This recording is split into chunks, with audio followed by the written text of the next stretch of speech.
अस्सलाम वालेकुम guys, this is Mohammad Zia and welcome back to my channel. आज बहुत दिनों बाद मैंने वीडियो दोबारा स्टार्ट की है। तो आज मैं एक नया कोर्स स्टार्ट कर रहा हूँ एडोब फोटोशॉप का। फोटोशॉप को एडिट करने के और भी बहुत से सॉफ्टवेयर हैं, लेकिन एडोबी फोटोशॉप से बेहतर कोई सॉफ्टवेयर नहीं है जब तक जहाँ तक मैंने इस्तेमाल किया है। शायद लोग इस्तेमाल करते हों इसके अलावा कोई और सॉफ्टवेयर, लेकिन मेरे नज़दीक इससे बेहतर कोई सॉफ्टवेयर नहीं है। तो आज हम बात करेंगे इसके टूल्स के बारे में। मैंने ये कोर्स स्टार्ट किया है कि मैं पहले इसको बेसिक से स्टार्ट करूँगा और फिर हम चलेंगे आहिस्ता आहिस्ता एडवांस की तरफ। बेसिक हमारा जैसे ही क्लियर होगा, साथ में हमारा एडवांस भी स्टार्ट हो जाएगा। और इस कोर्स में ये हम करने वाले हैं कि जो टूल्स हम पढ़ेंगे, साथ में हम उनको इम्प्लाई भी करेंगे एग्जांपल्स के साथ। तो चलें स्टार्ट करते हैं फिर।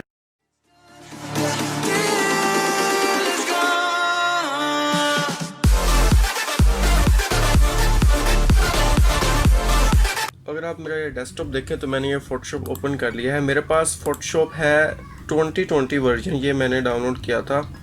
आप भी इसे डाउनलोड कर लेंगे, लिंक मैं आपको दे दूंगा इसका। तो बहुत से लोग हैं जो पुराने वर्जन इस्तेमाल करते हैं, तो मेरा उनको मशवरा है कि वो लेटेस्ट वर्जन इस्तेमाल करें, क्योंकि लेटेस्ट वर्जन में आपको ऐसे टूल्स मिल जाते हैं जो आपका काम बड़ा आसान कर देते हैं। आपका टाइम जो है वो बहुत ही कम कर देते हैं, आपका वक्त बचाते हैं। तो ये है सीसी फोटोशॉप सीसी 2020 वर्जन।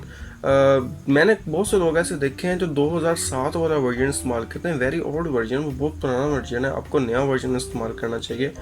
तो हम स्टार्ट करते हैं। सबसे पहले इसके साथ में आपको मैं इसकी शॉर्ट कीज़ भी बताऊंगा। तो कंट्रोल एन, हाँ, फोटोशॉप का मैं जो कंट्रोल कीज़ हैं, हम विंडोज़ के साथ साथ मैकिंटोश का भी इस्तेमाल करेंगे। तो हम चूँकि इस वक्त विंडोज़ इस्तेमाल करें तो साथ में मैकिंटोश की विंडो कीज़ जो हैं, शॉर्ट कीज़, वो भी आपको बताता चलूँगा।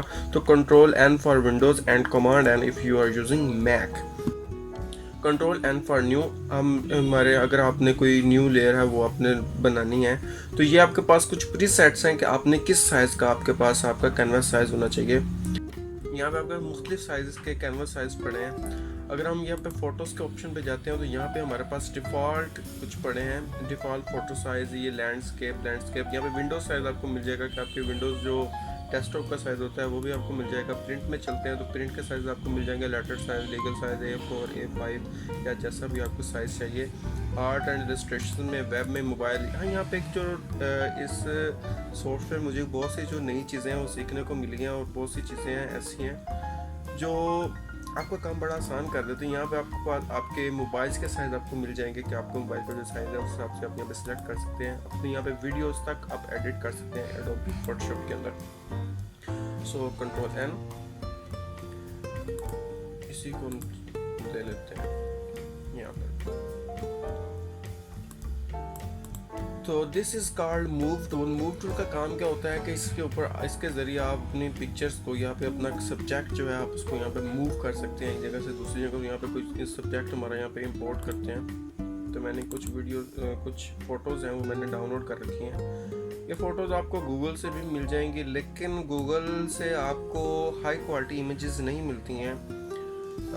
वो बाज़ औक़ात होता है कि आपको हाई क्वालिटी इमेजेस मिल जाती हैं, लेकिन हर बार ऐसा नहीं होता। तो इसके लिए हमारे पास एक वेबसाइट है नेम्ड एज फिल्मस्टॉक, और आप उसको पिक्सेल्स सर्च करेंगे तो भी आपको मिल जाएगी ये वाली वेबसाइट। यहाँ पे आपको बहुत सारा डाटा मिल जाएगा हाई क्वालिटी में। आपको वीडियोस मिल जाएंगे, सैम्पल इमेजेस मिल जाएंगी, उनकी क्वालिटी बहुत हाई होगी। जिस तरह का भी आप यहाँ पे सर्च करेंगे, टैग बार सर्च करेंगे, आपको यहाँ पे मिल जाएगा उसी तरह का डाटा।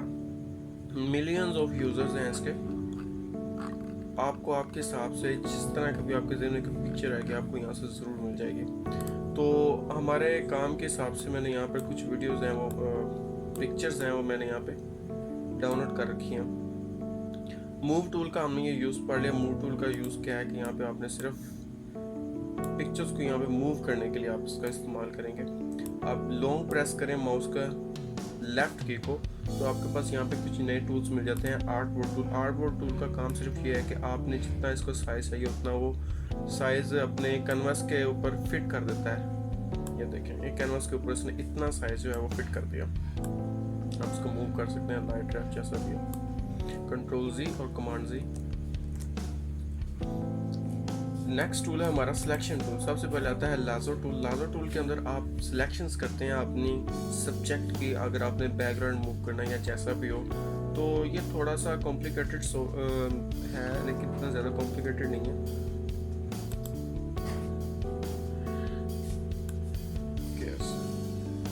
आपको थोड़ा प्रिसाइज काम करना पड़ता है इसके ऊपर, इसकी सिलेक्शन के वक्त। और ये हम इसके डिटेल में पढ़ेंगे। इसका इस्तेमाल हम बहुत जगहों पर करते हैं। हमें ऐसी जगह पर काम देता है जहाँ पे दूसरे टूल्स हमें काम नहीं देते। लॉन्ग प्रेस करेंगे, हमारे पास पॉलीगॉन लाजर टूल हो जाएगा।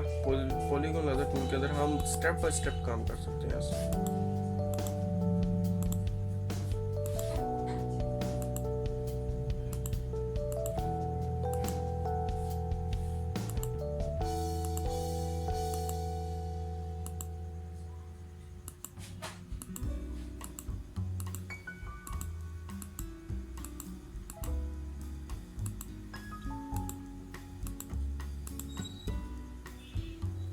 Like this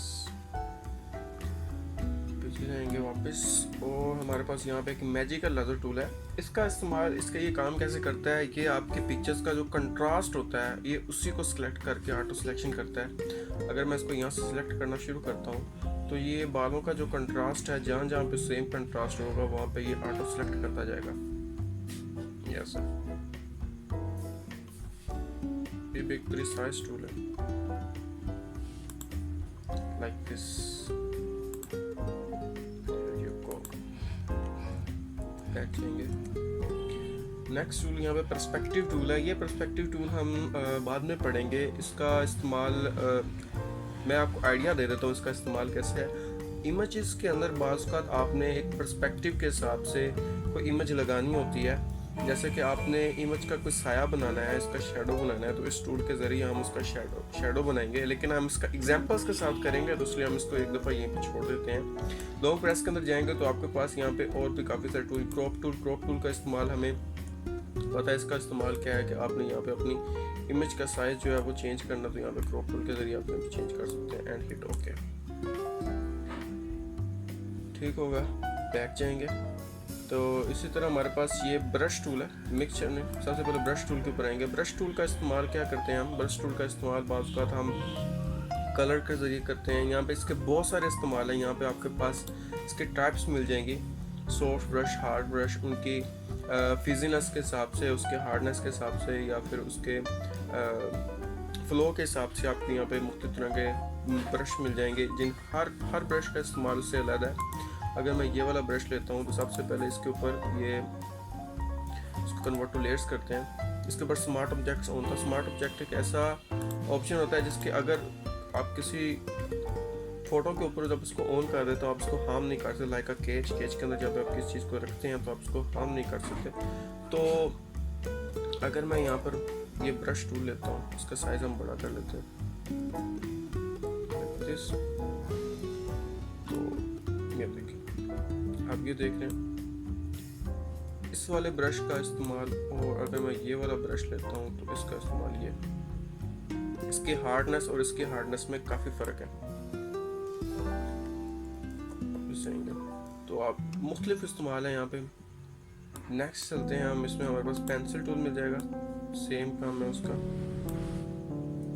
back pencil tool के बाद हमें मिल जाता है colour replacement tool. Colour replacement tool में ये क्या है कि आप यहाँ पे कलर का जो कंट्रास्ट दिया होता है यहाँ पे इमेजेस में, आप उनका कंट्रास्ट यहाँ पे चेंज कर लेते हैं। इसका साइज बड़ा करते हैं।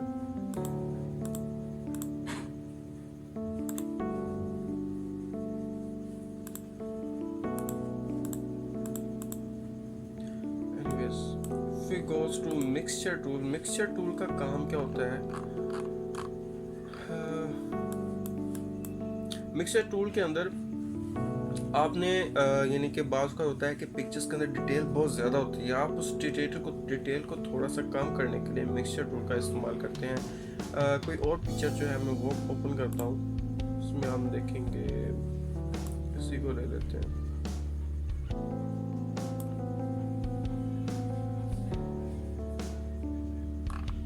जूम करते हैं, ठीक है, ये आप देख रहे हैं, ये आसपास की जितनी भी डिटेल होगी उसको आपस में ये मिक्स कर देगा। इसका काम ये होता है। जब आप पिक्चर की रिटचिंग कर रहे होते हैं, पिक्चर को क्लियर कर रहे होते हैं, तब ये आपको बड़ा ही फ़ायदा देता है इसका। ये हमारा बहुत सारा काम जो है आसान कर देता है इसी टूल के ज़रिए। अगर आप मास्टर हैं इस टूल पे, तो आप किसी तरह की भी स्क्रीन को बड़े अच्छे तरीके से क्लियर कर सकते हैं। तो आप ये देख सकते हैं यहाँ का एरिया और इस एरिया में कितना फ़र्क है। इसको जूम आउट करते हैं तो हमें इसके इस्तेमाल करने के भी कुछ रूल्स हैं। बाज़ का ये होता है कि जब आप किसी भी पिक्चर के ऊपर इसका इस्तेमाल करते हैं, तो जब इसको जूम आउट करते हैं तो दूर से वो एक वैक्स की तरह लग रहा होता है, तो ऐसा नहीं करना होता। तो उसके लिए हम यहाँ पे इसकी वेटनेस, इसका लोड और इसका मिक्सचर और इसका फ्लो जो है वो हम डिटेक्ट करते हैं। अगर आपके पास इमेज जो है उसकी डिटेल बहुत ही हाई क्वालिटी है, तो आप उसका फ्लो 5% रखते हैं, ताकि उस इमेज को हम ज़्यादा हार्म ना कर सकें, जैसे कि आप देख रहे हैं।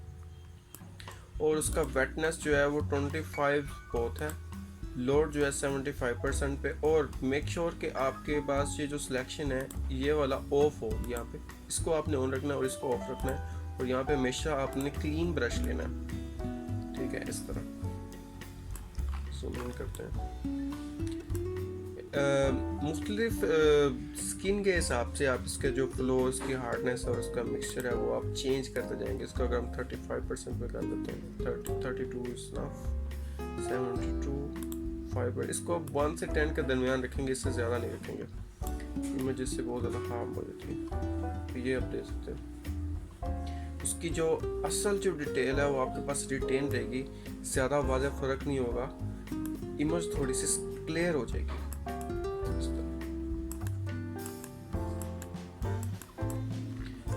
इसका इस्तेमाल करते वक्त आपने ये ध्यान रखना है, ये जो हाइलाइट्स हैं इसके ऊपर आपने उसी डायरेक्शन में इस्तेमाल करना है जिस डायरेक्शन में आपके पास हाइलाइट्स मौजूद होंगे। अगर मैं इसको इस तरह इस्तेमाल करता हूँ तो ये बेहतरीन तरीका है। हाइलाइट्स इस डायरेक्शन में, हाइलाइट्स के ऊपर आपने इसका ज़्यादा इस्तेमाल नहीं करना, जो डार्क एरियाज है आपने वहाँ पर इसका इस्तेमाल करना है। अगर मैं हाइलाइट्स के ऊपर करता हूँ तो ये सारा आपका जो पिक्चर है वो सारी ख़राब हो जाती है।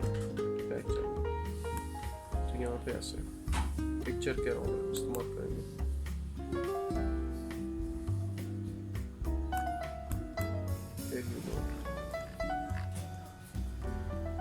ओके, नाउ का ये हिस्ट्री टूल है। हिस्ट्री टूल में क्या है कि आपने जितना भी इसके ऊपर काम किया होता है वो सारा वो आपकी हिस्ट्री क्लियर कर देगा। इसका साइज हम बड़ा करते हैं। ये जो लार्ज ब्रैकेट्स है आपके कीबोर्ड के ऊपर, लार्ज ब्रैकेट जो है ये कर्ली ब्रैकेट्स बनी हुई हैं। अगर आप इसको दबाएंगे तो आप, यानी कि क्लोजिंग ब्रैकेट को आप दबाएंगे तो आपके ब्रश का साइज़ बड़ा होगा। स्मॉल ब्रैकेट्स का आप इस्तेमाल करेंगे तो आपका ओपनिंग ब्रैकेट का इस्तेमाल करें, आपके ब्रश का जो साइज़ है वो कम हो जाएगा। मैं इसके ऊपर इस तरह इसको इस्तेमाल करता हूँ, तो ये आप देख रहे हैं ये वापस अपनी ओरिजिनल वाली शेप में आ गया। That's it. Art history brush, art history में क्या है कि आपने इसका सेम इस्तेमाल है। जो इसके ऊपर ये आर्टिस्ट था, जितना भी आर्ट था ये सारा उसने यहाँ पे क्लियर कर दिया। बाज़ का होता है, आपने पिक्चर्स में देखा होगा कि पिक्चर का कोई हिस्सा आप नहीं दिखाना चाह रहे होते, तो यहाँ पे आप इसका इस्तेमाल करते हैं। जैसे बैठेंगे,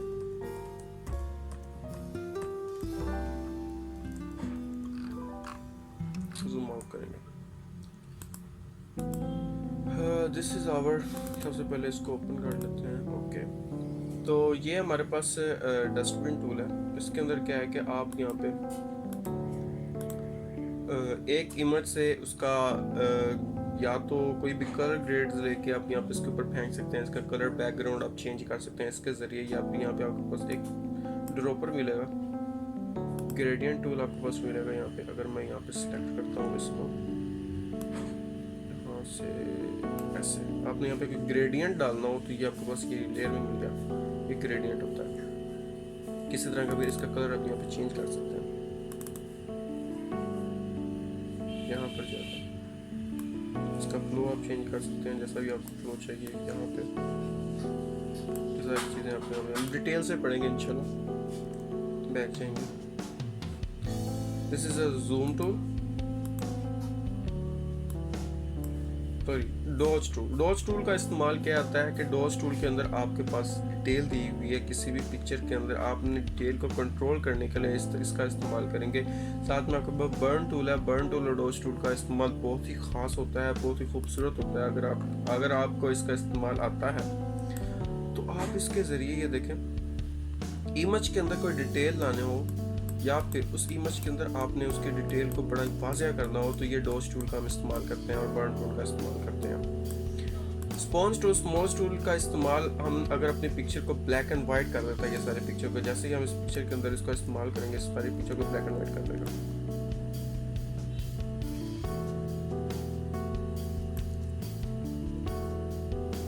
साइज बड़ा करते हैं इसका, उसके सारी कलर ग्रेडिंग को ख़त्म कर देते हैं।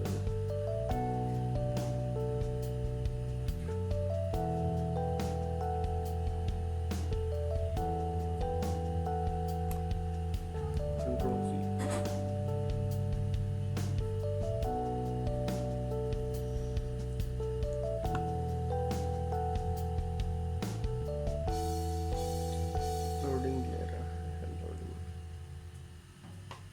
जी, हम वापस आ गए।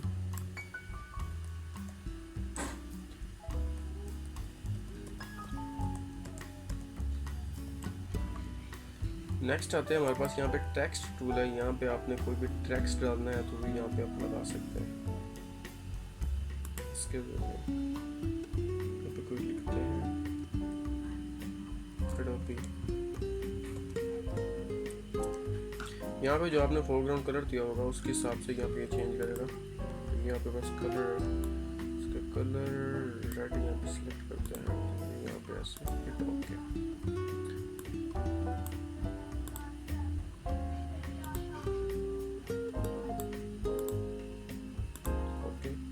यहाँ पे आप इसका जो है फ़ॉन्ट चेंज कर सकते हैं। यहाँ पे आपके पास मुख्तलिफ फ़ॉन्ट्स दिए हुए हैं, यहाँ से होगा चेंज। ये चेंज है जो अगर आप इसके पुराने वर्जन में देखेंगे तो आपके पास ये सारे ऑप्शंस यहाँ पे मिलेंगे। तो नए वर्जन में सारे ऑप्शन यहाँ पे हैं। आप इसको यानी कि जैसे टूल बार आपके पास पुराने वर्जन में दिए हुए हैं, आप इसको नए वर्जन में भी तो चेंज कर सकते हैं।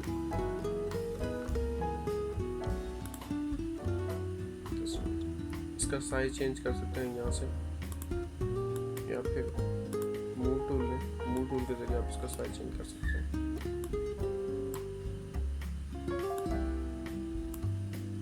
Like this.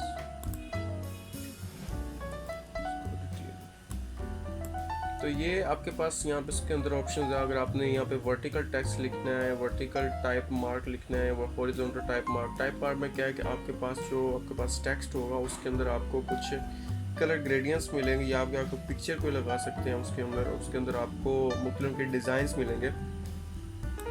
तो this is our rectangle tool. यहाँ पर अगर आपको कोई रेक्टेंगल बनानी हो तो उस हिसाब से ये सारी चीज़ें हैं, कोई ख़ास चीज़ नहीं है इसके अंदर। हमने अगर आपने कोरल ड्रा किया या फिर एडोब के पुराने जो भी चीज़ें इस्तेमाल की हैं, सारी केस के अंदर आपने किस तरह के कस्टम शॉप बनाना है, ये सारी चीज़ें आपको यहाँ पे मिल जाएंगी।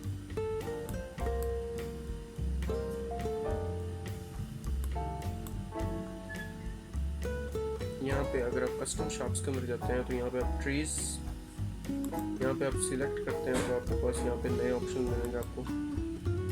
ये असल में ये वाले ट्रीज वाले ब्रश जो हैं ये मैंने इसके अंदर इंस्टॉल किए हैं, ये भी आपको मैं दे दूंगा। फ्लावर्स,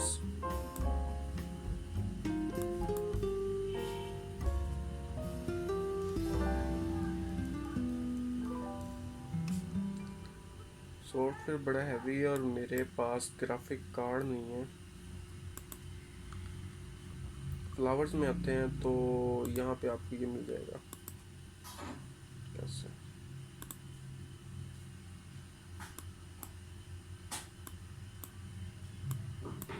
अब इसका कलर भी चेंज कर सकते हैं। यहाँ पे फिल में जाएंगे, इसका कलर आप चेंज कर सकते हैं। ओके, जी, तो इस साइड पे आपके पास लेयर्स हैं, ये सारी लेयर्स आपको मिल जाएंगी। सारी लेयर्स को सिलेक्ट करते हैं और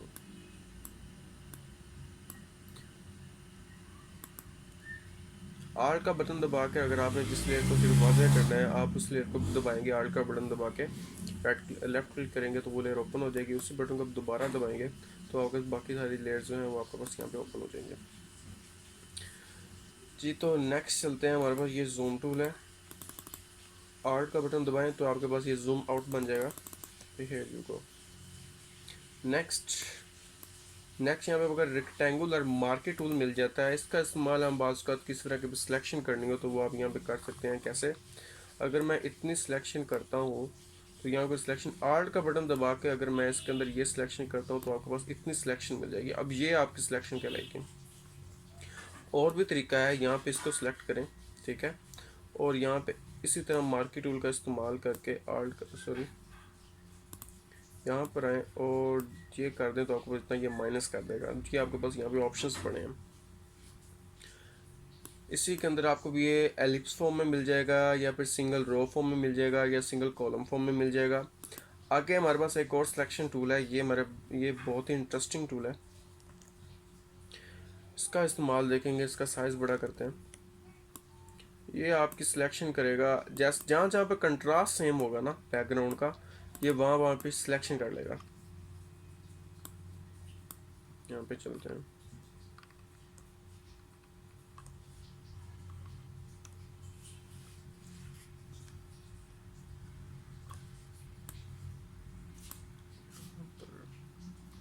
आर्ट का बटन दबाएंगे तो ये इसमें से सब्ट्रैक्ट करना शुरू कर देगा। पोलाइटली पोलाइटली काम करेंगे इसमें। चलो इसका साइज बड़ा करते हैं।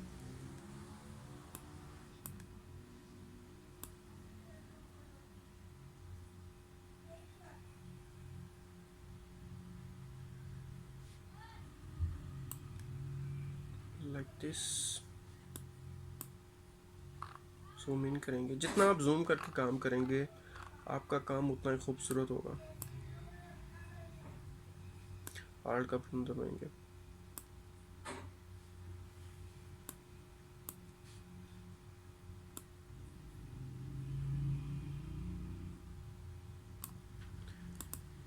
ये जो है ऊपर नीचे इसलिए हो रहा है क्योंकि मैंने ये वाली लेयर सेलेक्ट नहीं की हुई थी। अब यहाँ पे बड़ा खूबसूरती से काम होगा।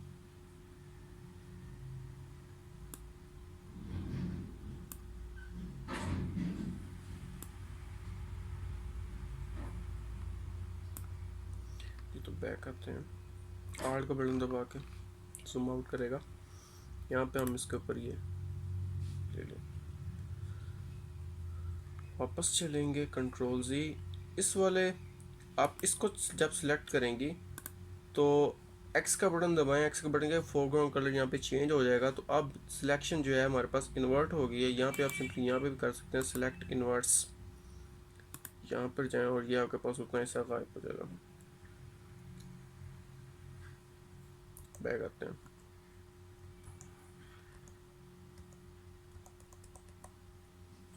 डिसलेक्ट करेंगे।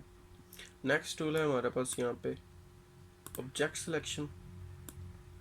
ये आपको मिलेगा इसी के अंदर ऑब्जेक्ट सिलेक्शन, क्योंकि ये वाला न्यू टूल है जो इस वाले वर्जन में आपको मिलेगा। तो इसलिए मैं आपको कह रहा था कि आप जो है वो नए वर्जन का इस्तेमाल करें। तो सिलेक्ट ऑब्जेक्ट मैं यहाँ पे करता हूँ ओके। तो ये ऑटो सेलेक्ट करेगा। यहाँ पे मैंने इतना सिलेक्शन लिया था, इतने सिलेक्शन में उतने जो है उसने सिलेक्शन ले लिया। तो ये ही ऑप्शन आया नया इस वाले वर्जन्स के अंदर। पहले होता था कि आपको बड़ा टाइम लगा के सिलेक्शन करना में, अब ये ऑटो सिलेक्शन करेगा इसके अंदर।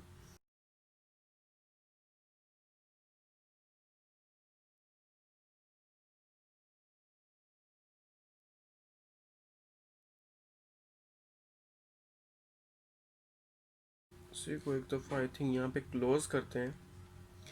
उम्मीद है आपको यहाँ तक समझ आई होगी। अगर यहाँ पे आप तक समझ नहीं आई है तो हो सिस्टम क्रैश हो गया। इसको यहाँ पे आपको ऐड करना पड़ेगा इस वाले लेक्चर को। तो नेक्स्ट क्लास में हम जो बाकी हमारे पास जो रह गए हैं टूल्स, इनको हम स्टडी करेंगे डिटेल्स के साथ। तब तक के लिए अल्लाह हाफिज़।